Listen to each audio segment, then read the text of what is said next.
চমৎকার, তাহলে সবাই মিলে লেগে পড়ো কাজে।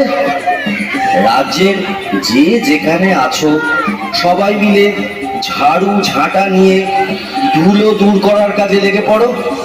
বলো, এটা আমার আদেশ। তাই হবে মহারাজ।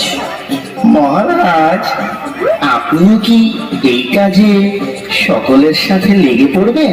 চুপ করো বেয়াদব, কাজের কাজ না করে খালি বাজে কথা বলা বন্ধ করো। যা বলেছি সেটা যেন অক্ষরে অক্ষরে পালন করা হয়। যত সব মূর্খের দল।